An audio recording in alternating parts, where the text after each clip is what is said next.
बताते हैं। देखिए,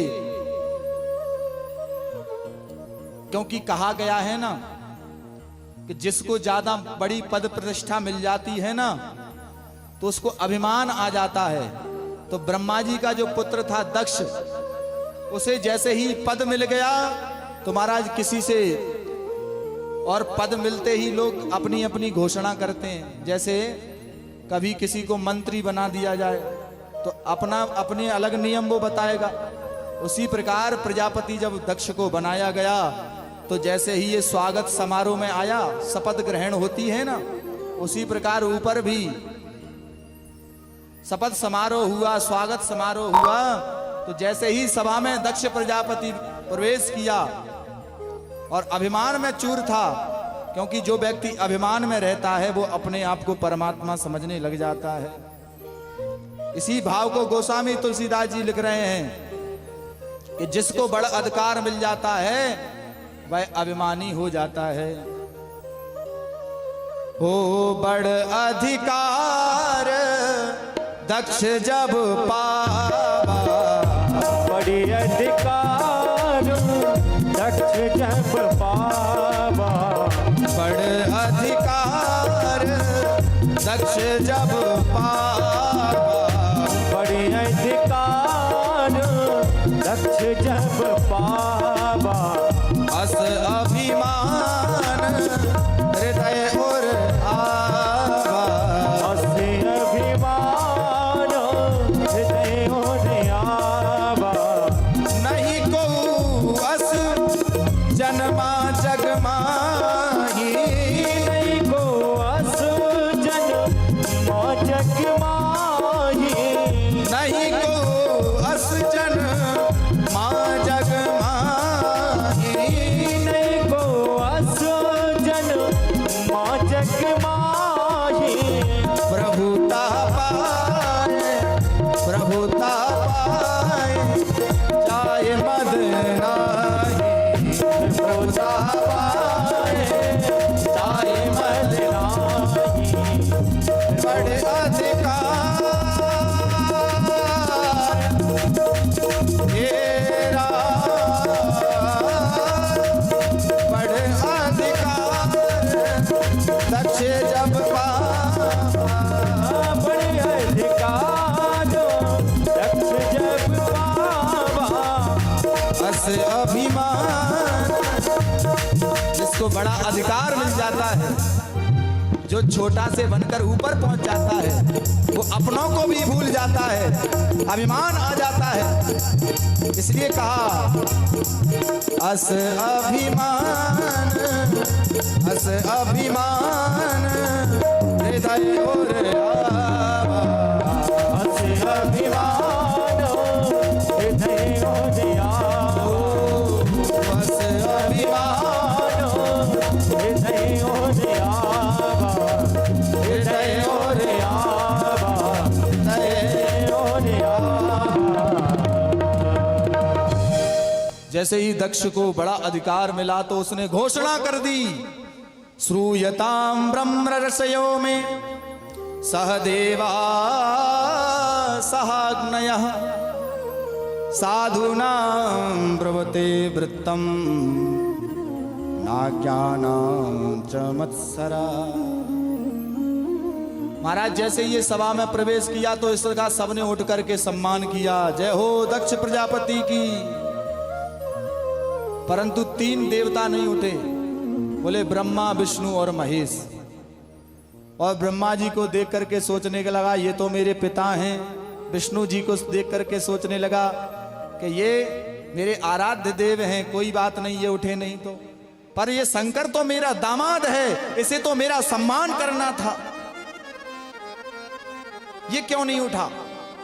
अब तो महाराज उल्टा सीधा शंकर भगवान से बोलने लग गया, निर्गता, अरे मरकट लोचन, अरे मरगट बासी, तू कितना बड़ा दुष्ट है। तो जैसे मरकट लोचन के साथ मैंने अपनी कन्या का विवाह करके बहुत बड़ी गलती करी है, वो तो मेरे पिता ब्रह्मा जी ने कह दिया, इसलिए मैंने जैसे मरघटा वासी से मैंने अपनी बेटी का विवाह कर दिया। जब ऐसा कहा तो महाराज भगवान शंकर नहीं बोले। क्यों नहीं बोले? क्योंकि भगवान शंकर बहुत बड़े साधु हैं। साधु उसी को कहा जाता है जो बड़े से बड़े अपमान को सहन कर जाए, सम्मान लेकर के प्रसन्न ना हो और अपमान से दुखी ना हो, वही सबसे बड़ा साधु है। इतने गंदे शब्द बोल रहा है फिर भी भगवान शंकर कुछ नहीं कहते हैं। परंतु जो नंदी महाराज हैं उनको क्रोध आ गया और जैसे ही उठे भगवान शंकर ने मना कर दिया कि ये ससुर दामाद का झगड़ा है, तुम क्यों बीच में उठ रहे हो। बोले अंतर केवल इतना है कि जो संसार के दूल्हा होते हैं उनको विवाह में गाली पड़ती है और हमें विवाह के बाद सुनना पड़ रही है। और एक अंतर और है, बोले विवाह में सासू माता इत्यादि गालियां देती हैं, हमें ससुर जी गालियां सुना रहे हैं। तो महाराज अंतर केवल इतना है। तो देखिए जो बुराई में भी अच्छाई ढूंढ ले वो उसे शंकर कहा जाता है। कई लोग चिलम पी करके कहते हैं हम भोले बाबा के भक्त हैं। चिलम पीने वाले कभी भोले बाबा के भक्त हो ही नहीं सकते।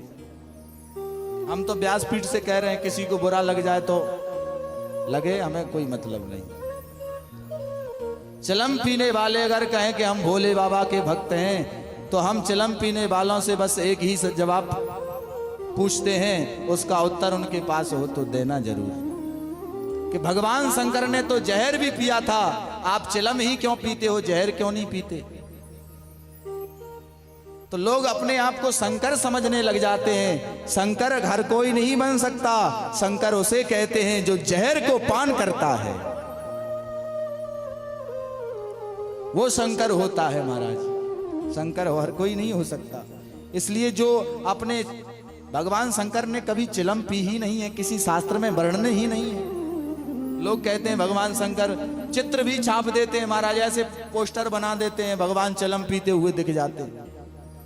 किसी शास्त्र में वर्णन नहीं है भगवान चिलम पीते थे। हाँ, भगवान को भांग का भोग लगाया जाता है, वो भी प्रसाद रूप में, परंतु अपनी सुख के लिए, अपनी व्यवस्था के लिए, अपने नशे के लिए भोले बाबा को, मेरे बाबा को बदनाम कर दिया है लोगों ने। अरे महाराज, ये आषाढ़ का महीना चल रहा है, सावन भी आने वाला है, तो ऐसे मास में अगर आप में सुधार आ जाए तो हम तो बड़ा निवेदन करते हैं, जो चिलम पीते हैं छोड़ दीजिए, क्योंकि मेरे भोले बाबा ने कभी ऐसे व्यसनों को नहीं स्वीकार किया। प्रेम से बोलो राधे राधे। अब तो महाराज जब नंदी को बैठा दिया तो इतना साफ दे दिया कि जा, मैं तुझे साफ देता हूं शंकर, तुझे किसी यज्ञ में भाग नहीं दिया जाएगा। अब तो महाराज जब ऐसा कहा तो नंदीश्वर ने कहा, गुरुजी अब मैं सहन नहीं कर सकता, क्योंकि जो अपने गुरु की, अपने इष्ट देव की निंदा सुनता है उसे गौ हत्या का पाप लगता है। ये शास्त्रों में कहा गया। बोले जो अपने आराध्य देव, अपने गुरु की जो निंदा सुनता है, हरि की, हर की, भगवान शंकर की, राम की जो बुराई सुनता है, उसे गौ हत्या का पाप लगता है। बोले प्रमाण क्या है? गोस्वामी तुलसीदास जी कहते हैं, हरिहर निंदा सुनहि जो काना, हरिहर निंदा सुनहि जो काना, हरिहर निंदा सुनहि जो काना, हरिहर निंदा सुनहि जो काना, और वो ही पाप गो घात समाना, हो ये पाप को घात समाना, हो ये पाप गो घात समाना, घात समाना,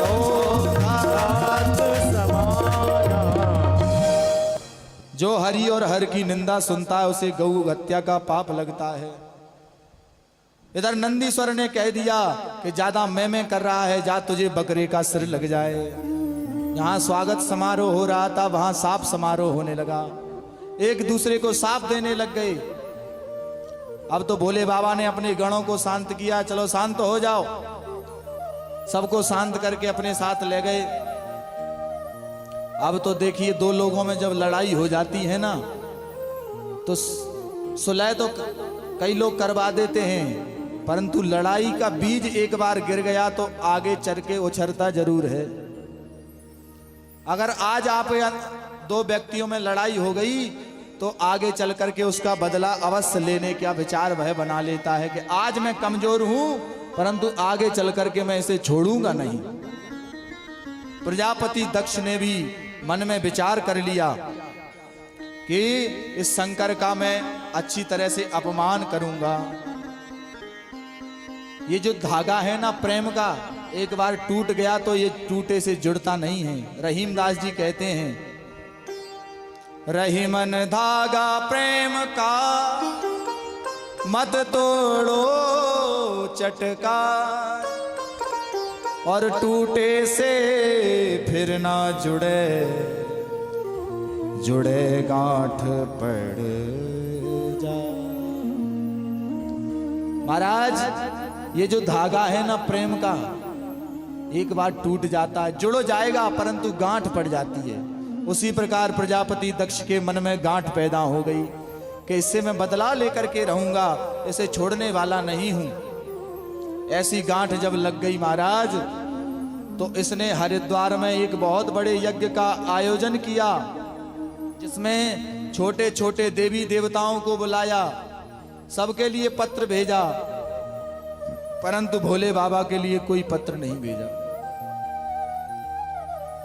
जब दो लोगों में लड़ाई हो जाती है तो तीसरे आनंद लेने के लिए भी आते हैं। तो देवताओं को पता है कि भोले बाबा और दक्ष में लड़ाई है, झगड़ा है, तो देवता भी बड़े चालाक हैं। ऐसा होता है ना कि पड़ोस में अगर नौता आ जाए और दूसरे पड़ोसी के ना आए, तो महाराज जिसके घर नौता नहीं आता तो वो बिना नौता वाला व्यक्ति एक बार अवश्य आपको पूछेगा, अरे आपको यहां चिट्ठी नहीं आई क्या? आप तो इतने बड़े प्रेमी थे उनके, अरे आपके बिना तो वो कुछ करते नहीं थे, आपको निमंत्रण नहीं दिया क्या? तो ऐसे भी लोग, उनके मन में पता है इनको इस बात से कष्ट होगा, इसलिए उस बात को पूछते भी हैं। अरे कितनी बेकार बात है, आपको निमंत्रण ही नहीं दिया, आपके तो खास रिश्तेदार हैं। ऐसे भी लोग होते हैं। उसी प्रकार कैलाश पर्वत के ऊपर से देवता जा रहे हैं, और कैलाश पर्वत के ऊपर से क्यों जा रहे हैं? क्योंकि आकाश में तो स्वतंत्रता है, कोई कहीं से भी जा सकता है, परंतु कैलाश ही पर्वत के ऊपर से देवता अपने विमानों को ले जा रहे हैं।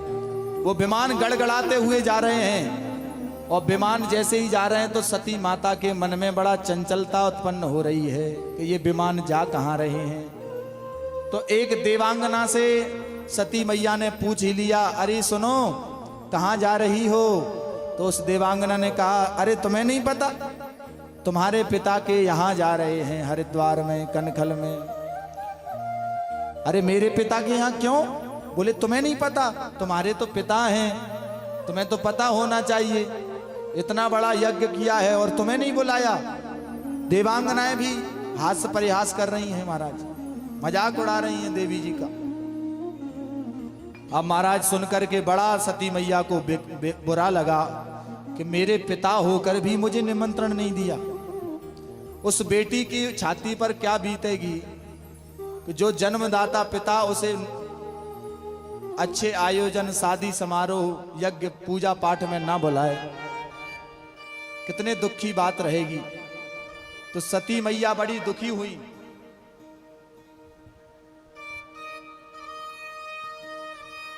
तो महाराज सती मैया ने कहा कि आज मैं भोले बाबा, कोई बात नहीं है, कभी कभी ऐसा हो जाता है कि बड़े बड़े काम में खास से खास रिश्तेदार को चिट्ठी देना भूल जाते हैं, तो सती मैया ने सोचा कि पिताजी ने व्यस्तता में चिट्ठी तो भिजवाई होगी, कभी ना कभी ऐसा हो जाता है ना कि डाक घर में हम पत्र भेजें तो सही ठिकाने पे नहीं पहुंचता, तो मेरे पिताजी ने भी पत्र दिया होगा, किसी देवी देवता ने दिया नहीं है।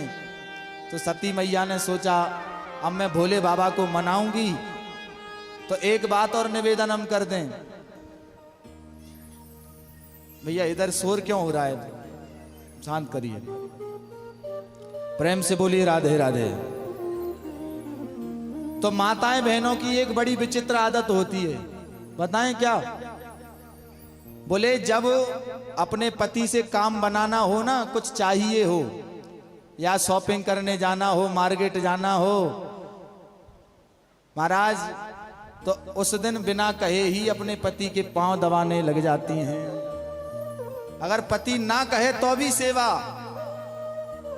और महाराज वही सती मैया ने किया, भगवान शंकर ने कहा भी नहीं, अपने आप पैर दबाने लग गई। तो भोले बाबा समझ गए सती मैया आज कुछ ज्यादा ही सेवा हो रही है, क्या बात है, जरा हमें बता दो तुम्हारे मन में क्या है। तो सती मैया ने कहा प्रभु ये तो मेरा कर्तव्य है। भगवान ने कहा नहीं नहीं बताओ क्या बात है। तो सती मैया कहती हैं बाबा कि मेरे पिता के यहाँ यज्ञ है और वहां मुझे जाना है। तो भोले बाबा ने कहा निमंत्रण तो आया ही नहीं है, बिना बुलाए कहीं जाना नहीं चाहिए। क्योंकि देखो यद्यपि माता पिता गुरु मित्र के घर बिना बुलाए चले जाना चाहिए, यद्यपि अगर कोई वहां विरोध माने तो वहां भी नहीं जाना चाहिए। क्योंकि कहा गया है आवत ही हर से नहीं और नैनन नहीं सने,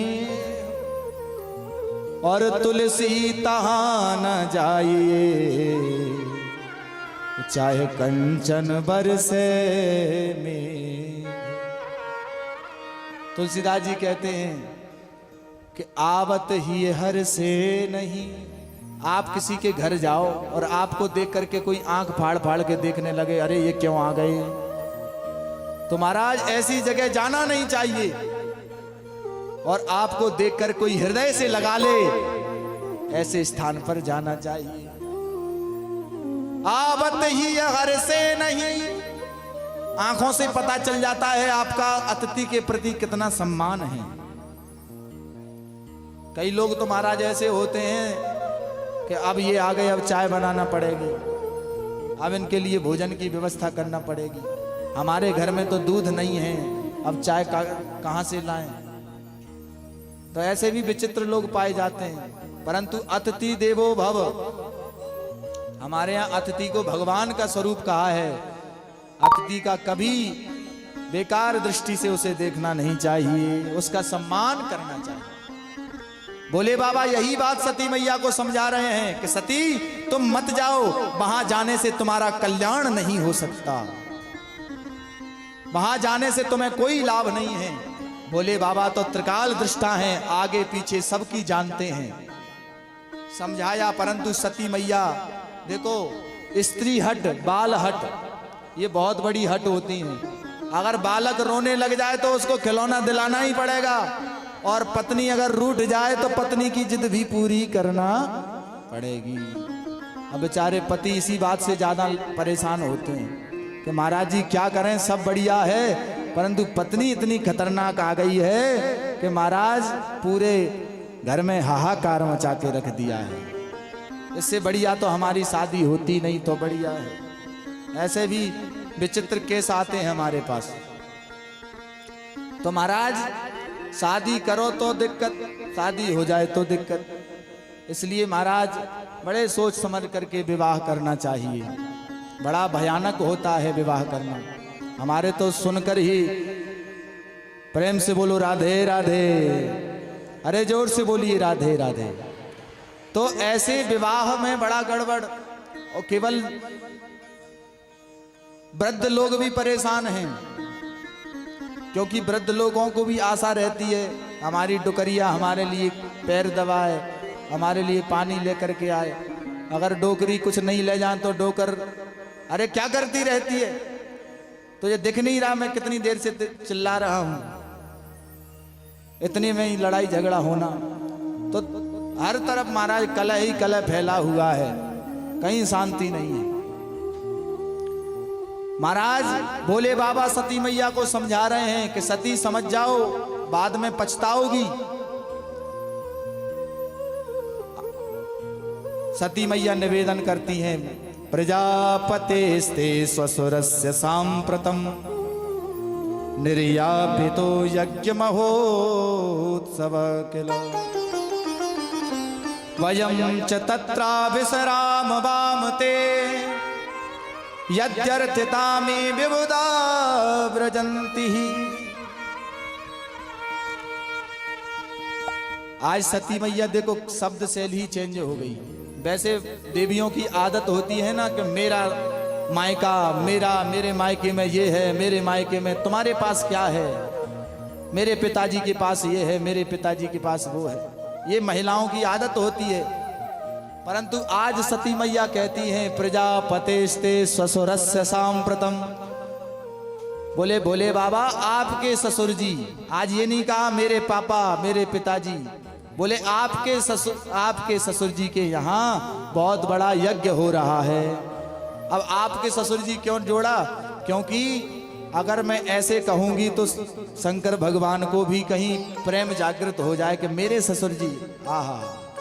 परंतु भोले बाबा तो बड़े सजग हैं, वो सती मैया की बातों में नहीं आए। बोले देवी तुम्हें जाना है तो जाओ, हमारा पाला छोड़ो, क्योंकि होई ये सोई जो राम रच राखा, होकर तरक बड़ा वहीं साखा। जो होना है वो तो होगा ही, इसलिए आप देवी जो तुम्हें समझ में आए वो करो। अब तो सती मैया जैसे ही जाने लग गई तो भोले बाबा समाधि में बैठ गए। बार बार लौट करके आती हैं, बार बार पूछे जाऊं? बोले बाबा अरे जाओ जल्दी जाओ, अब क्यों पूछ रही हो, तुम्हें जाना ही है। देखिए कभी कभी अर्धांगिनियों को, पत्नियों को अपने पति की बात मान लेना चाहिए, इतनी भी जिद नहीं करना चाहिए कि बाद में पछताना पड़े। क्योंकि आपका जो अपना व्यक्ति होगा ना वो आपके भले की ही बात कहेगा। परंतु आजकल बड़ी जिद कर करके नहीं हमें तो वहां जाना है। अभी एक यही उत्तर प्रदेश से हमसे जुड़े हुए कुछ लोग हैं, तो महाराज उनकी पत्नी जी उनको ले गई जिद करके इस सावन के महीने में कि हमें तो बढ़िया बाग बगीचे और झरना देखने के लिए जाना है। पति ने समझाया कि पानी बरस रहा है, ऐसे में मत जाना ठीक नहीं है। अब पति की नहीं मानी तो महाराज पति को भी साथ में ले गई बेचारे को, और ऐसे झरना देखने गई कि झरना के साथ ही खुद भी चली गई और पति को भी साथ में ले गई। तो महाराज कहने का तात्पर्य यही है, कभी कभी इतनी जिद ना करो कि आगे चल करके तुम्हें हानि हो जाए। क्या पता पति की जिह्वा में सरस्वती बैठी हो, वो बात सत्य निकल जाए। और वास्तव में ऐसे में कोई भी घूमने घामने जाएगा तो कई लोग समुद्र में बह रहे हैं, कई लोग झरना में झरते हुए जा रहे हैं। कई ऐसी वीडियो मोबाइलों में आती हैं, देखो आप। तो महाराज जैसे ही सती मैया कनखल में हरिद्वार में पहुंची तो सादर भले ही मिली एक माता, सादर भले मिली एक माता, सादर भले ही मिली एक माता, सादर भले मिली एक माता। भगनी मिली बहुत मुस्काता, भगनी मिली बहुत मुस्काता, भगनी मिली बहुत मुस्काता, भगनी मिली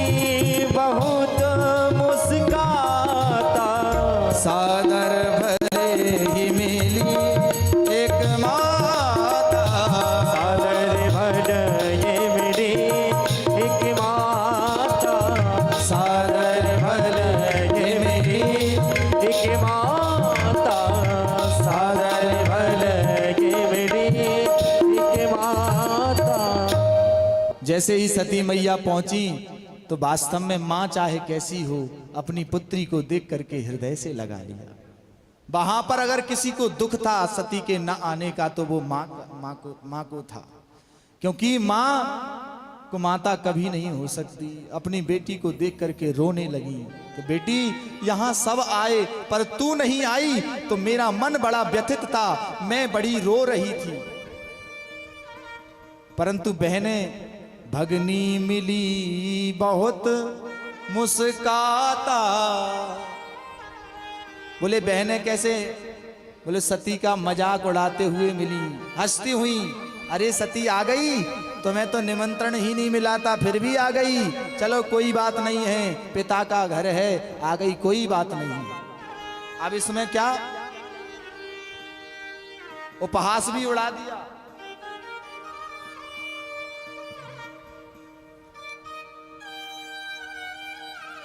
उपहास भी उड़ा दिया। और सती देखो कितनी समझदार हैं। सती ने सोचा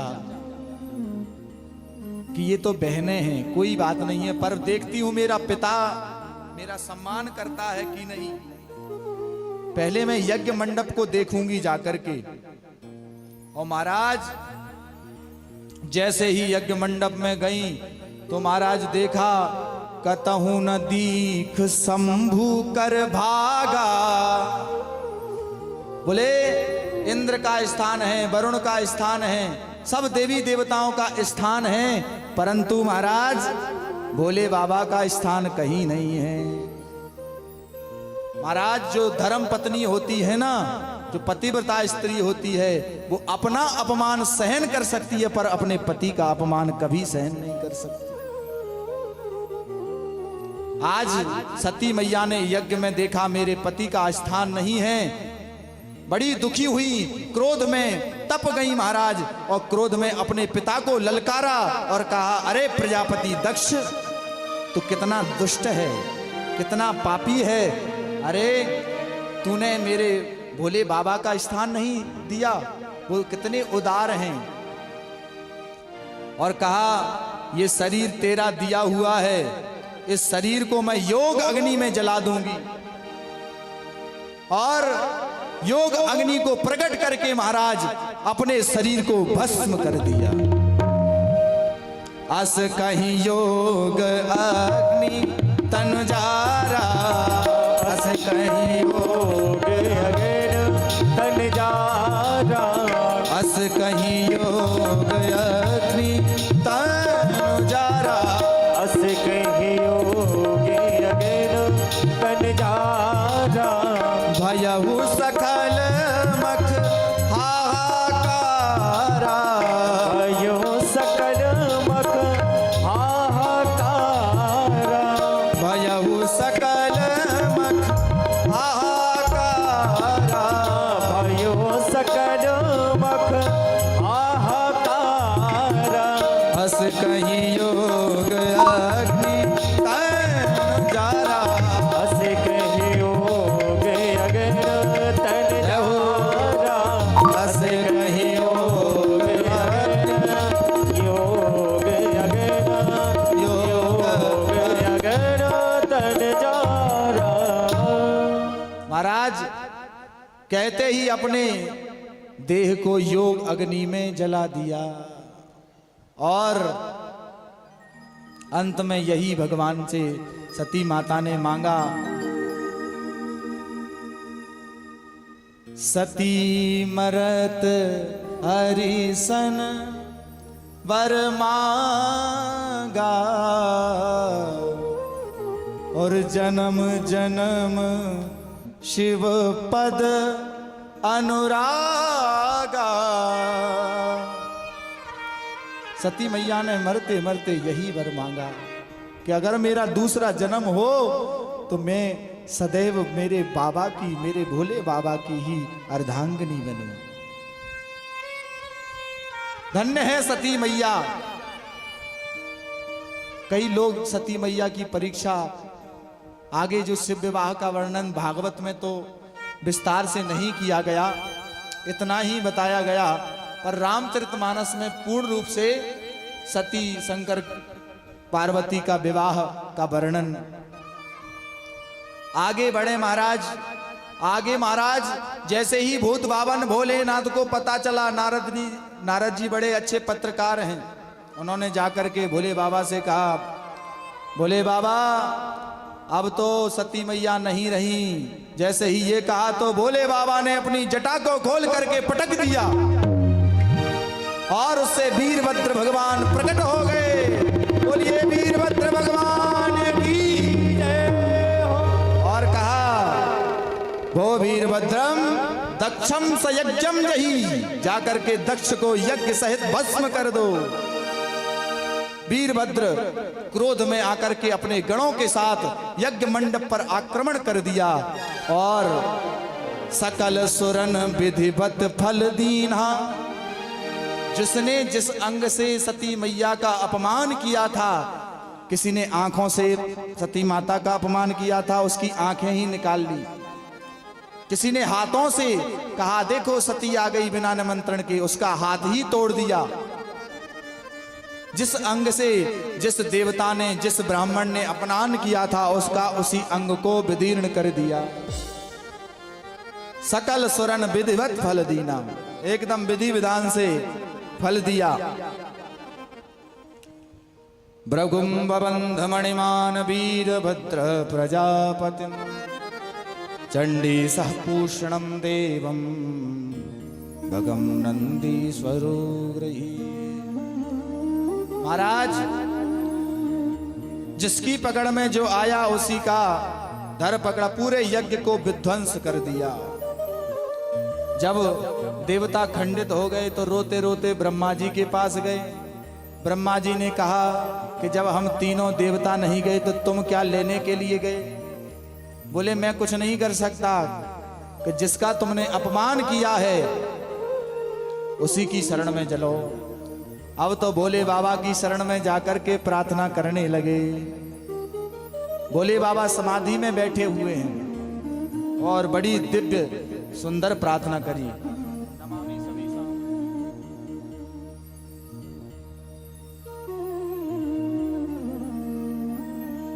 बड़ी दिव्य प्रार्थना करी। आइए हम सब भी, क्योंकि भोले बाबा इन दिनों सायंकालीन की बेला भी है, तो भोले बाबा सायंकाल में विचरण करते हैं, तो रुद्राष्टक सबको याद है ना, क्योंकि हम भी किसी ना किसी प्रकार हम भोले बाबा का अपमान कर देते हैं। उस अपमान की निवृत्ति के लिए हम सभी रुद्राष्टक के माध्यम से देवताओं के साथ स्तुति करेंगे। बड़ी दिव्य स्तुति है। आइए।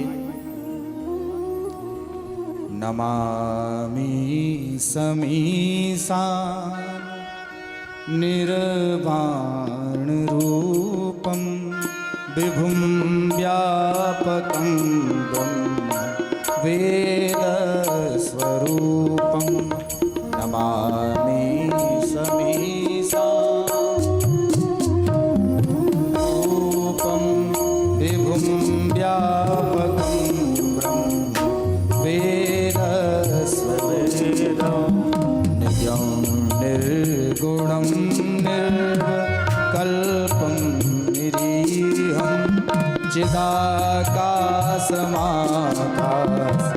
वासं भजेऽहं। निराकार ओंकार मूलं तुरीयं गिरा ज्ञान गौतीत मीशं गिरीशं। करालं महाकाल कालं कृपालं गुणागार संसार पारं नतोऽहं। तुषाराद्रिसङ्काश गौरं गंभीरं मनोभूतिकोटि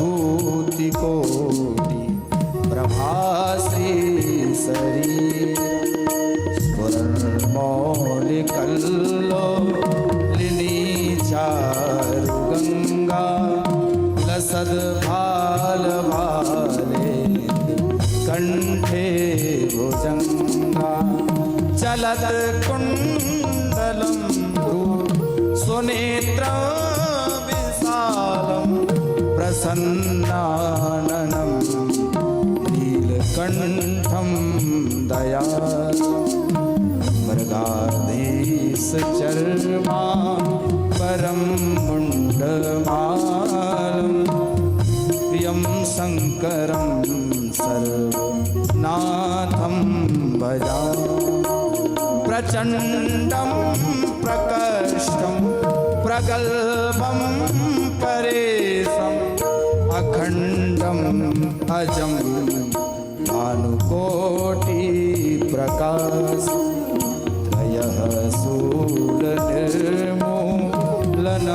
शूलपाणं भजेऽहं भवानी पतिं भावगम् भजेऽहं भवानी पतिं भावगम्यम् रुद्राष्टकमिदं प्रोक्तं विप्रेण हरितोषये ये पठन्ति नरा भक्त्या तेषां शम्भो प्रसीदति।